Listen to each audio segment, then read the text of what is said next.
approaching end of the year 2012.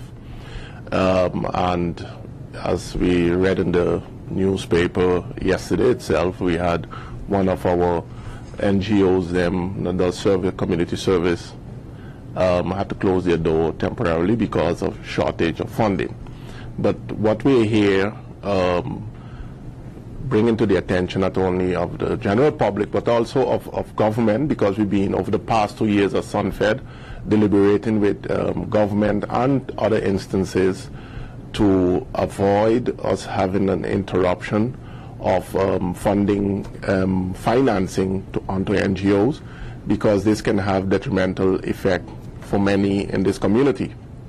As such, we address a letter to the Prime Minister once more, informing her of the critical situation.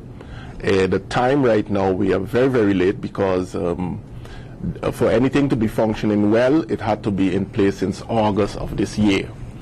A funding agency has been established.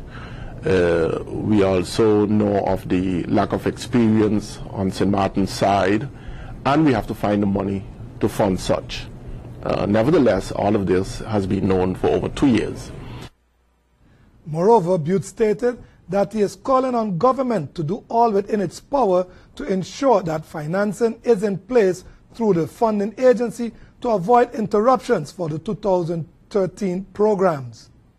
But one of the things we should avoid is having these 225 employed folks lose their job coming in the year 2013. We have also an additional 225 workers that are part-timely employed under these programs. Next to that, we have about 5,000 citizens that enjoy these programs, of which over 4,400 are youngsters who enjoy the programs, the after-school programs, the tutorship, with homeworks and those sort of things. The danger is that if not properly managed, these kids will be all on the road. We know about the insecurity already that exists, even with these kids here in the after-school care programs. So if we add this to put these kids here, these programs not running, and these kids are out on the road, there will be more uncertainties.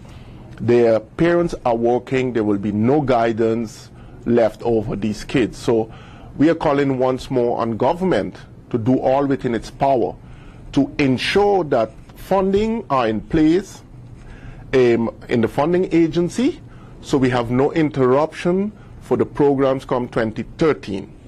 So what Sunfed has done is brought all stakeholders in terms of social services, NGOs, churches, and trade union together. We show them the danger at hand, and that this is a serious case and we cannot stay silent about this, take this potential social time bomb seriously.